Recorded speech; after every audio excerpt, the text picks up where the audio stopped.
my destiny is not only in my actions and thoughts, my family's actions and thoughts, but some third parties, irrelevant parties also can influence my destiny.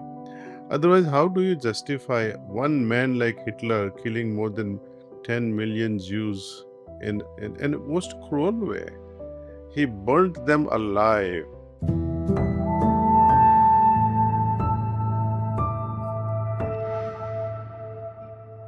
I think when we inherit in some way, conscience also, I think it has a socially cultivated element of our life. And there's another level of conscience, which is heart-based. Heart gives signals, even though your social patterns are saying something. But a heart which is elevated, evolved, will have its own conscience, will have its own language of expression. And that's why heart-based meditation will purify the conscience and will allow us to speak only which is pure, only which is worthwhile. That's why they say, when we have mind saying something and heart saying something, often it is said when heart speaks, it's your conscience speaking. And when both heart and mind are in agreement, it forms an eclipse of conscience. When both are in a different direction, that means there is something wrong. One has to rethink, reprocess the whole conscience versus your logic.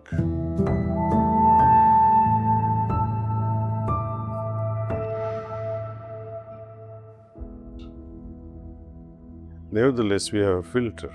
We have a choice to make. As they say, the beginning of our journey towards perfection or transformation starts with a simple faculty development, what we call discriminative faculty, to find whether this is good for me or not. Will this help me become better? Will the results of what I'm going to do will be good or bad for me? So I have to see the results before I act, before I think. At least by having this approach of filtering out what is good for me and what is bad for me, you have a more freedom and greater strength to stick to what is good for us.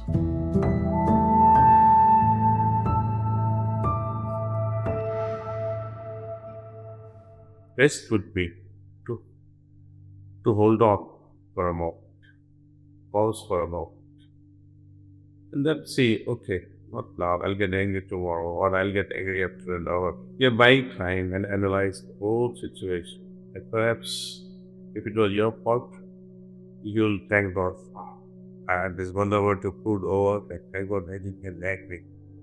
So this pause between arousal of anger and actually lashing out that anger is necessary phase. I understand anger with 3 stages.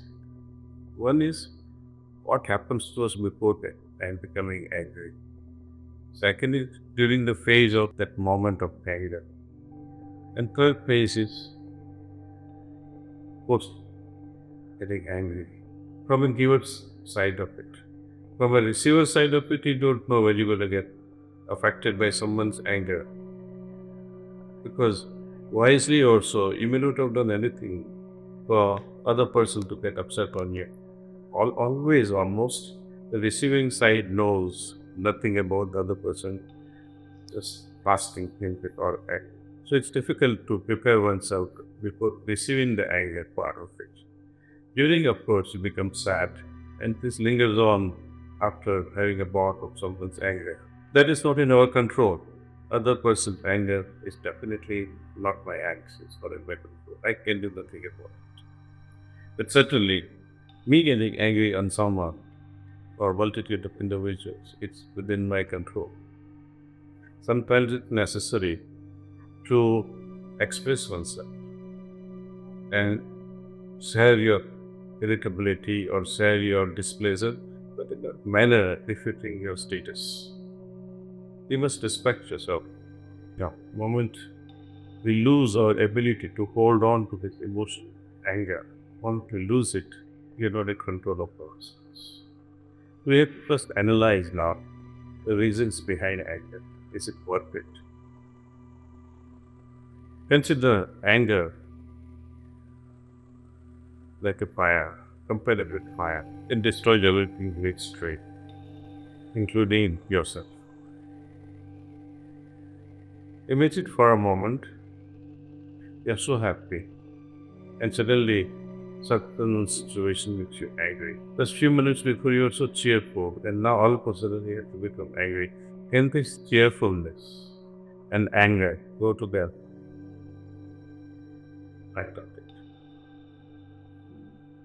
So you have robbed yourself of this happiness, cheerfulness, and you will not retrieve this cheerfulness for a long time. You'll perhaps be mad, oh, why did I get angry and lost this wealth of cheerfulness for a long, long time? Few hours, few days perhaps.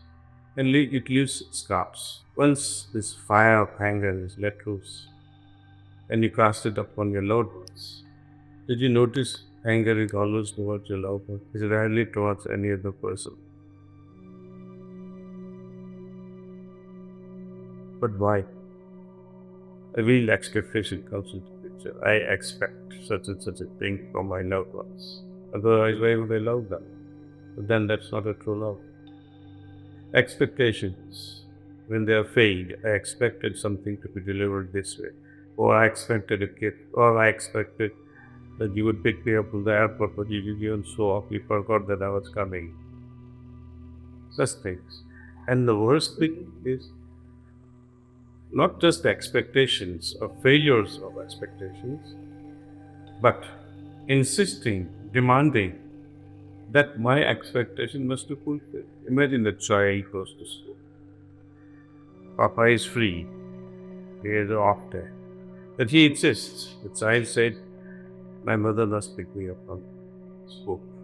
I will not come otherwise. He would insist, he would demand. What will happen there? And if you don't show up and father goes, you might get upset. This demanding to be fulfilled, demanding that your expectations are fulfilled, is another disease. When cheerfulness is sacrificed and you start demanding things, the relationship starts, I think, falling. It starts crashing very fast. When cheerfulness is lost and you try to offer praise, try to do that. You will not be able to connect with your higher self. Your consciousness will not permit you to contact your higher self with such a polluted mind or with polluted intentions. So, not only do I shatter the relations in the worldly way, the family or friends or associates, but also I am now unable to connect myself with the higher self or with nature or with God. Just because of this tornado of fire we call anger. Anger casted upon others will definitely spoil the relation, but individually also it spoils our health.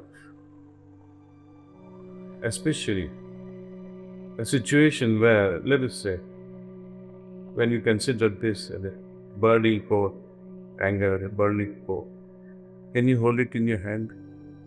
You can't. You can't throw it on somebody else also because it will burn the other person. In any situation, it will burn someone. So what to do?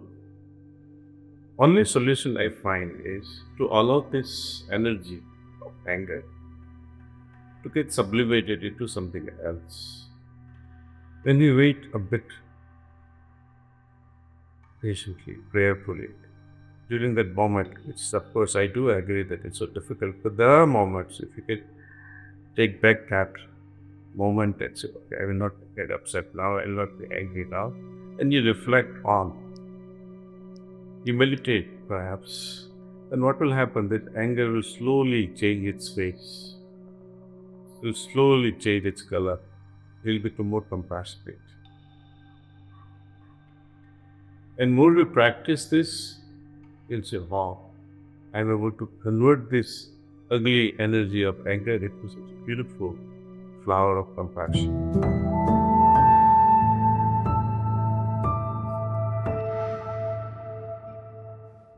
There are no real answers to such questions because my karmas, my destiny, is not just viewed by myself or by gods or God or goddesses, but my destiny is also in the hands of others, and especially Lord Rama's life. Could he have any samskars at all to have such a birth?